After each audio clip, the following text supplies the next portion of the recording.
All right, so um, let's go ahead and we're going to get started with chapter 5. Today we're going to cover chapter 5.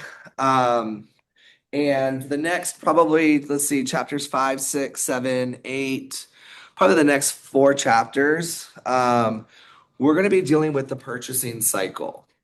Okay. Um, what is a cycle? A secular something. Something that repeats itself. Yeah, in a like in a circular pattern, right? So what are some examples of cycles? Cycle. The water cycle, absolutely, right? The water evaporates because of the clouds, and then it rains back down, or goes off into the ocean, and then evaporates again, and it goes back and forth, right? Used to teach that to my fifth graders when I taught fifth grade outdoor ed. Can you believe it? The water that is here on Earth is the same water that was on the Earth when the dinosaurs were here. That's pretty crazy. It just cycles over and over again. Weird little fun fact for the day. All right, what else? What other kind of cycles? Moons. We don't really experience it in Texas, right? Well, we might actually have all 4 seasons in one day. But usually, like the seasons, fall, winter, summer, spring, summer, fall, and then it kind of cycles and repeats itself. So there's got to be a starting point, okay? And so for us, we're going to pretend and imagine that we are a brand new restaurant and we first have to purchase everything, right? So this purchasing is our first stage of the purchasing cycle. Okay. After we purchase the product, then we have to receive it. It has to come to our loading dock. Maybe we just bring it into the front door. Maybe we're a small business and we go to Sam's or we go to Costco when we buy a lot of our stuff in bulk, right? We have to receive it, then take it home, and then we have to store it, put it into storage. And then when we issue it, that's the fourth step. Okay. Because remember, until we issue it, it's not part of our food cost yet. When it's in storage, it's not part of our food cost. We haven't used it. So now we issue it into production. We used it to produce food. Then we do inventory right here in between so that we know how much to purchase. We start the cycle all over again. Yeah, So is inventory a fifth or is just implied? it's just kind of like an in between step. One step that is not on here that you might read in the textbook is a term that's called directs. Okay, we have stores, things that go into storage, and we have directs, things that come off of our loading dock or come off the delivery truck, and it goes right into production. Okay, so those are typically some of your very perishable items. So if you have breads that you get from a local bakery, right? To make your sandwiches, to make your croissants, sandwiches, or whatever, right? That stuff goes directly into production, directly into service. Other things like maybe fresh seafood, things that go directly into production, they skip that storage phase. Those are what we call directs. Okay. That's our purchasing cycle. And it goes over and over and over again. So, over the next few chapters, 5, 6, 7, 8, we will go ahead and talk about how we can conserve our costs in each stage of the purchasing cycle. Okay. Any questions about purchasing cycle? All right. No. We've talked about these before. Product specifications, 2 different words. They both start with the letter Q. What is one of them? Quantity, good. And quality. Quantity and quality. Okay. Quantity and quality. So when we look at this example right here of an apple, we have different qualities of this apple, of this ingredient. Okay. Pretty much everything here is a quality except for the packaging. That's going to be our quantity. But everything else is a quality, a aspect, a specification of that ingredient. Okay. What are some other examples of varieties of apples? Granny Smith. Granny Smith, Honeycrisp. Honey Crisp. Apples. Apples. Yeah, they genetically engineer apples to have great taste. They're pretty good. Okay, interesting. Apples that have a great taste. We have yellow delicious, red delicious. Okay, all these different types, these different varieties. Um, we are looking at the different style. In this case, it's fresh apples. What other ways can apples come besides fresh apples? Frozen. Frozen. What else? Right. Sorry? Right. Dried, yeah. They can come canned. Okay, so what is the driving force that tells us what quality of ingredient do we have to buy? Need for a recipe. The recipe is what tells us what we should be buying. Okay, so quality versus quantity. In this purchasing, we want to make sure that we don't purchase too much. If we purchase too much product, what could happen? It goes bad, goes past the It expiry. could spoil, right? It could the ingredient itself could expire. What else? Degradation. Okay, so maybe it's not as fresh. Maybe the quality decreases a little bit. Let me make sure I can. Can you guys online, can someone say something just so I can make sure I can hear you? Hello? There we go. Perfect. I just want to make sure y'all weren't sharing it. I just was missing it. Okay, perfect. Cool. So, qualities and quantities. What else might happen if we buy too much of something? The manager yells at you. Well, so the manager may be upset if you purchase a lot of something, if you purchase excess product because that product represents money, right? I've paid for it. Bless you. If the product goes bad and I cannot sell the items, then that means I've spent money on ingredients and I'm not getting any sales in return, which means my food costs are going to go really high. Okay. The other thing is maybe product just happens to disappear. Okay. We have a lot of excess product on hand. Chances are, maybe David is having a barbecue with his family, and oh my gosh, I didn't run out of time. I didn't get a chance to go get some hamburgers. But hey, there's a lot of frozen hamburger patties in the freezer. So I'm just going to go ahead and take a package because there's a lot of excess. We don't need that much. Okay.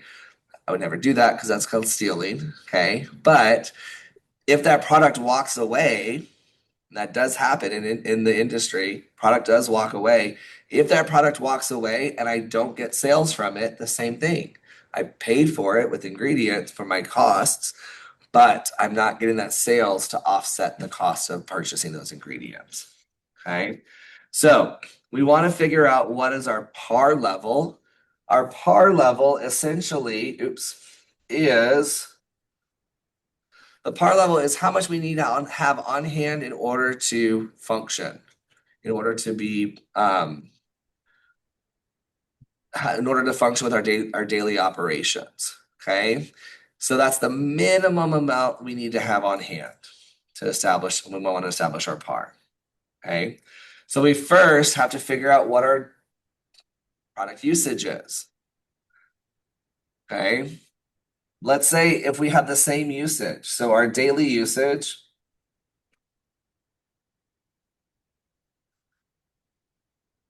Let's say our daily usage is 2 bottles of barbecue sauce. Okay. Well, 7 days a week. What is my par?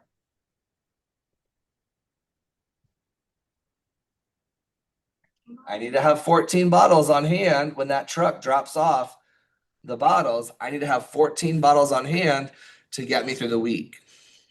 Okay. Now, if I have deliveries on Wednesday and Friday, okay, so I've got Thursday and Friday. So I've got usage on Thursday and Friday. So when that truck drops off, I should have 4 bottles. But then on Friday, I got to get through Saturday, Sunday, Monday, and Tuesday. So that's 1, 2, 3, 4, and then 5 for Wednesday. So when that truck drops off on Friday, I actually need to have how many bottles? 5 times 2, 10 bottles. So we might have different pars for different days based on our delivery schedule. So let's take a look at this. If we look at our prime rib, let's use our prime rib as our example right here. Okay. My par is 4. That means I need to have 4 on hand in order to get through business. Okay. But I already have 2 in inventory. So I'm not going to purchase 4. I'm going to subtract what I already have in inventory. And that's how many I'm actually going to buy. Okay. We don't want to just purchase the par amount because if we do, chances are we're going to have a lot of excess product. Bless you. So what we want to do is we want to make sure that we subtract our par from, or sorry, subtract what we have in inventory from our par. So if I'm going to subtract 2 from 6, that means I'm going to order 4. I have a par of 4 on Monday, but I actually still have 3 in inventory. So that means I'm only going to buy 1 on that particular day. Okay. Questions, comments, concerns about par? Where did that word come from? I don't know. I mean, I also think about par as in golf. So, like in Yeah. golf, the par is the minimum number of shots to get from the tee box to the hole. So, same thing here is the par is the minimum amount you need to have on hand to get to kind of sustain your business from delivery to delivery. Okay.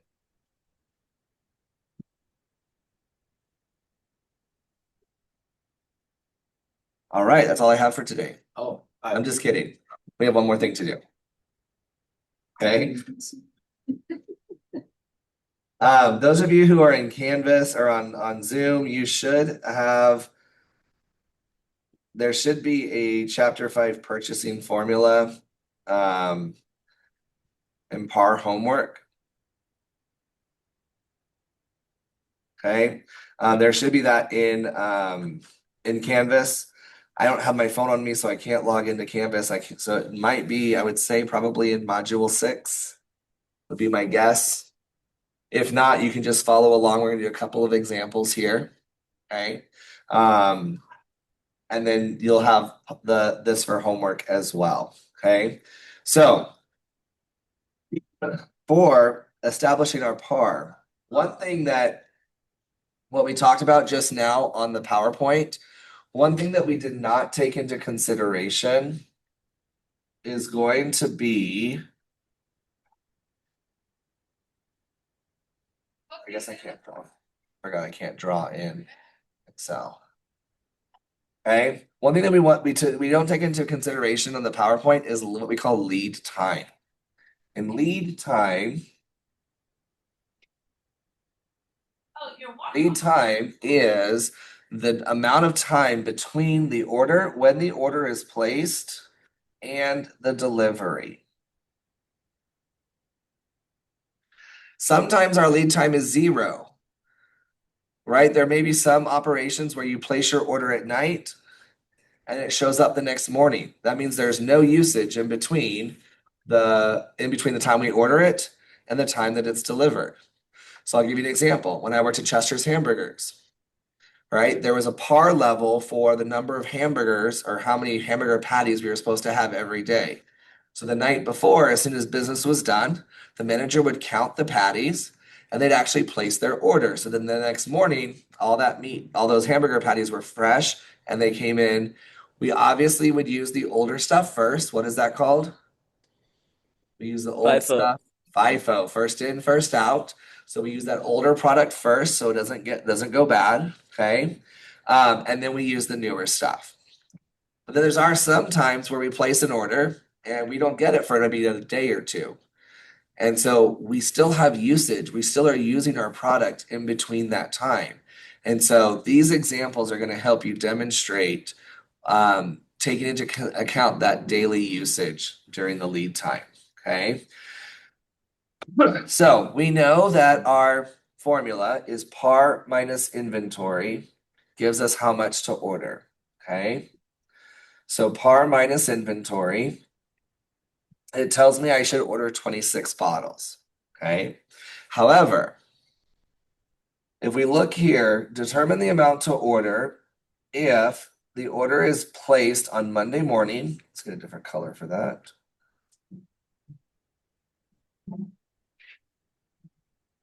If our order is placed on Monday morning and the delivery is Wednesday morning, okay?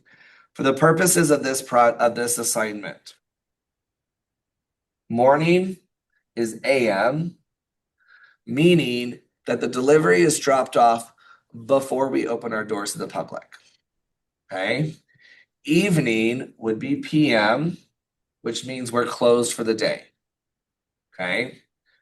So in this case, what I would recommend you do is we have a Monday morning, Monday AM, and we have Wednesday AM. Okay?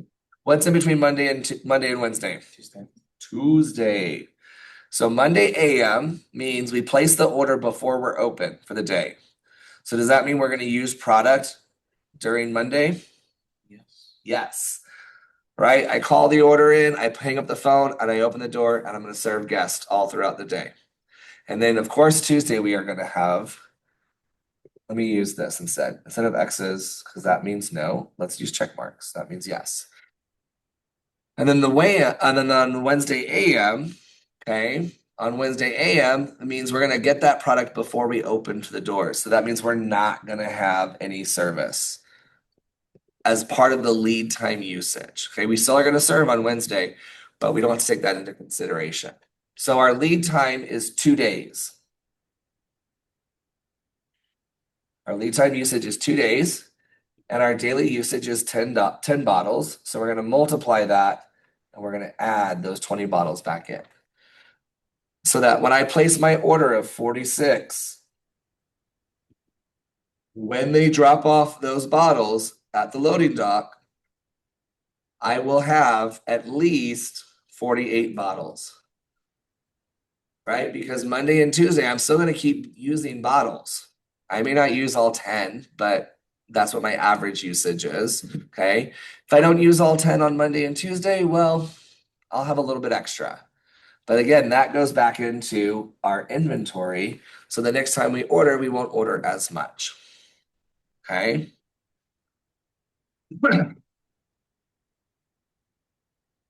Let's take a look at another example.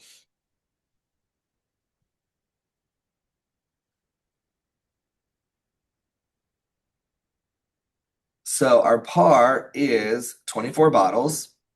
Our daily usage is 10. And in inventory, we have 12 bottles. Okay.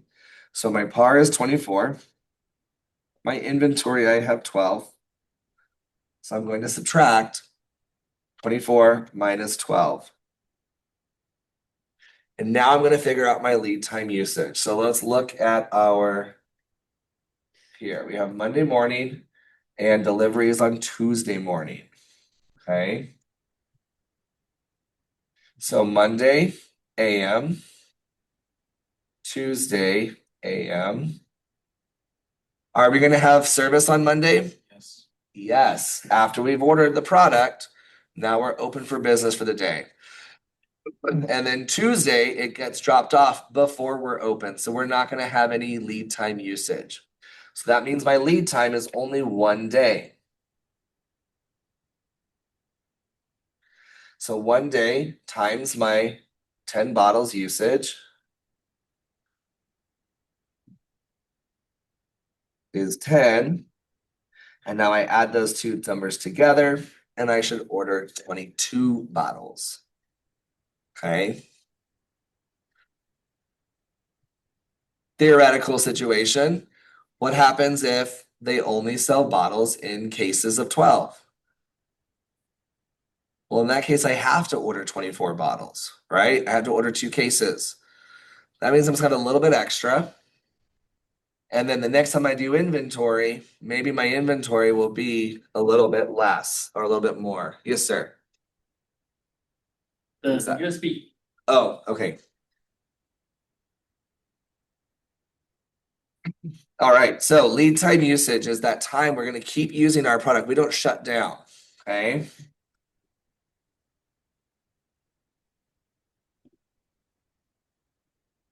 Let's do one more together. Our par is 500 pounds. Our daily usage is 150, and our inventory is 200. Okay. Go ahead and see if you can do this one on your own, and then we will talk it out together as a group.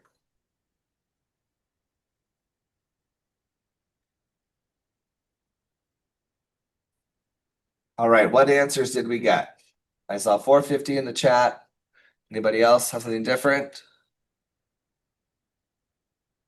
I mean, yeah, but it's wrong. Okay. What did you get? I got one. You had 150. Okay. How did you get that? R minus inventory minus lead time usage. So 500 minus 200, 300 minus 150 for part-time usage equals 150 Bord.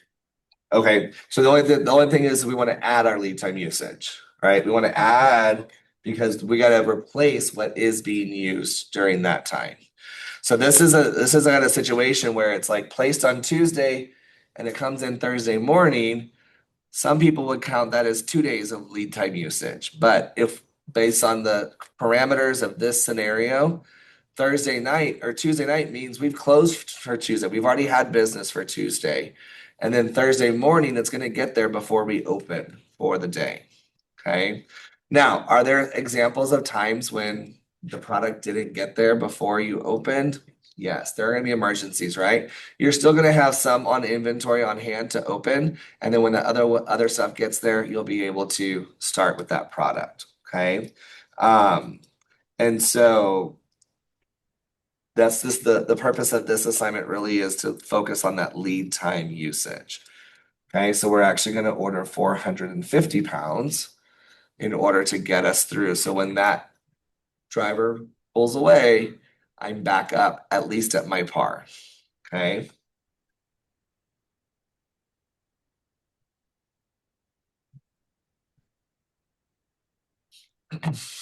All right, let's do this last one together. Chester's Hamburgers uses 250 pounds of russet potatoes every Monday through Thursday and 400 pounds per Friday through Sunday. Okay. So deliveries are made twice a week, once on Monday morning and once on Friday morning. So we want to calculate the weekday and the weekend par. Okay. I'm going to address this 10% safety factor in just a second. But let's focus first on our weekday and weekend pars. Okay. So our weekday par, we use 250 pounds per day for Monday, Tuesday, Wednesday, and Thursday. So what is my weekday par? 1,000. 1,000 pounds. So on Monday morning, when that driver drives away, I should have 1,000 pounds of potatoes to get me through the week. Okay. Now we have a 10% safety factor, right? So we're going to multiply by 0.10, and 10% of 1,000 is 100 pounds. And then we're going to add that to our original number. So my real par for the weekdays is 1,100 pounds, 1,100 pounds. That's my weekday par.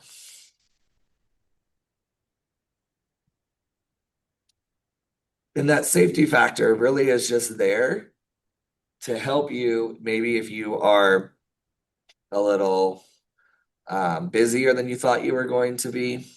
And then remember, we always take into consideration what is in the inventory. So if we have a little extra product, we're going to subtract that from our par. Okay. Our weekend par is 400 pounds times 3 days. Friday, Saturday, Sunday. 1,200. So 1,200 pounds. And then adding that safety factor, remember, we can also do times 1.1. We go back to chapter 2 when we talked about budgeting and forecasting. Okay.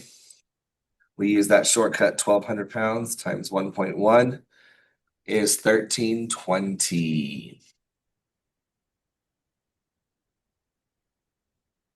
Yeah, that's a cool trick.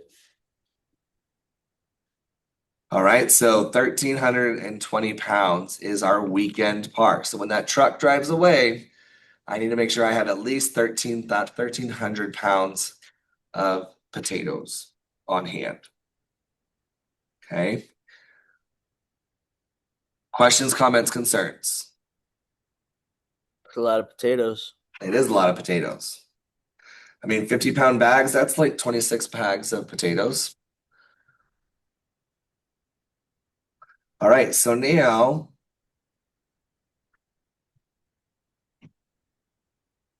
let's look at how many pounds they should order to get through the weekend. Okay. What is our weekend par? 1,320. 1,320. Determine the amount to order if the order is placed on Thursday AM and the delivery is Friday AM. Okay. How many days of usage am I going to have? 1 day on Thursday. Okay. And what is my daily usage for Thursday?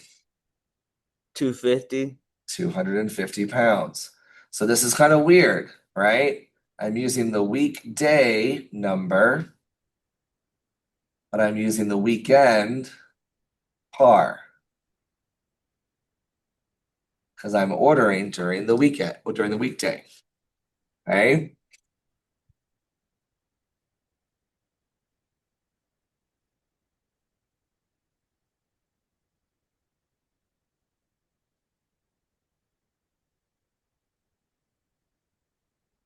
So, Got to add 250 to what you order. so 1,320 is our par. Our inventory, we have 300. So Oh, that's what? 1,020. And then, like you just said, Ray, we're going to add 250 pounds because that's our lead time usage 1 day. And it's 250 pounds. So I'm going to order 1,270 pounds. 1,270 pounds. How many 50-pound bags is that? 5.4. 25.4?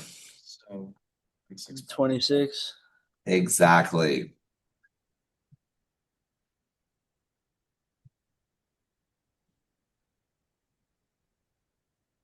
So we have to round out to 26 bags.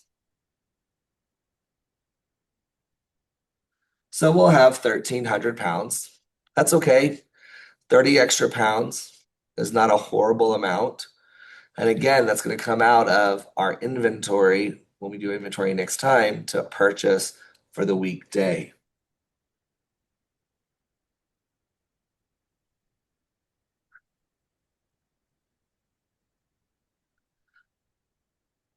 So determine what is our weekday par again?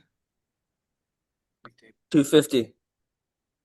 That's our daily Oh, usage. daily usage. 1,100. 1,100 pounds is our weekday par. Okay.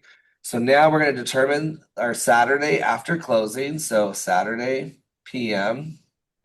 And the delivery is Monday AM before we open. So really, we're just going to have that Sunday. So our daily usage is 400 pounds, right? Because it's a weekend. We place the order on Saturday. We still have Sunday is our weekend usage. But in reality, we're ordering the weekday par, getting ready. Excuse me, I'm so sorry. 1,100. In inventory, we have 600. So we subtract those two and we get 500. 500. And then we add that 400 back in to get 900 pounds. So I need to order 900 pounds of potatoes. How many 50-pound bags is that?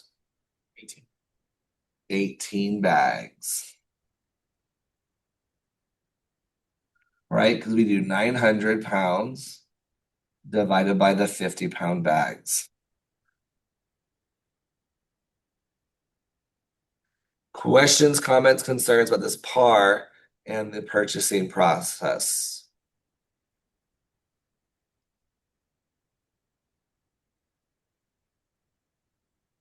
No. If not, that is all I have. That is all I have for today. For real. All That right. is all I have for today. Okay, we will pick up with chapter 6 and 7 next week. Actually, I take that back. Hold on. Calendar update. I just discovered something. Oh, wait, hold on. That's in March. So the last week of March, on the 31st, is Cesar Chavez Day, which means school is closed. It's a school holiday on the 31st. So y'all know how I like to keep my classes together. So we will not have class on Monday the 30th. Our class will not meet on Monday the 30th because that will be my Cesar Chavez, our Cesar Chavez Day, right? I want to keep my classes together. So we'll meet on Wednesday only on April the 1st. Okay. But let me reiterate, that's a Mr. Uminski policy. That is not a St. Philip's College policy. So if you have a class on Monday, don't tell your teacher, Mr. Uminski says we don't have class on Monday for Cesar Chavez Day. Okay. That is just my policy to keep my classes together. Okay. Uh, so keep that in mind. March 30th, we will not have class. To be honest, we should be almost done because next week we'll cover chapters 6 and 7. And then the ninth and 11th will be chapters 8 and 9, and then chapter 10. So by Fiesta Friday, which is what, the 27th, by Fiesta Friday, we'll be pretty much done with classes. Okay. We will be pretty much at that stage where, again, remember how I told you we're going to be that project workday? We'll be at that stage by the end of March, anyways. Okay. You do have homework over the par. I'm pretty sure, I'm like 99% sure that it's the exact same questions that are on this worksheet right here. So we have at least the first 3 done. So that may help you finish your homework. I'm going to make y'all a deal. We are finishing class 30 minutes early.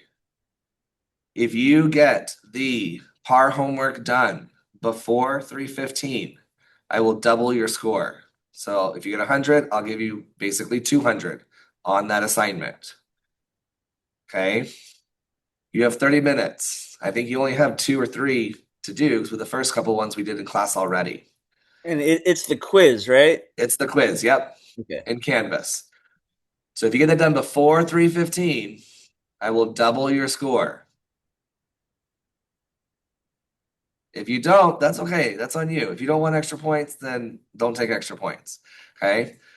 But I'm using this as an object lesson because I know if you're like me, I'd be like, yes, we're out of class 30 minutes early. I can go home. But if you do this homework right now, you don't have to worry about maybe potentially missing it next week on Monday. Just get it done and be over with it. You can do it on your phone even. Okay. But y'all are all adults and I'm not going to tell you what to do. But I'll give you extra points if you get it done. All right. I am going to stay online. Ray, I'm going to make you the host for a moment. I can so I can end this meeting. I can leave and start processing it, and I'll be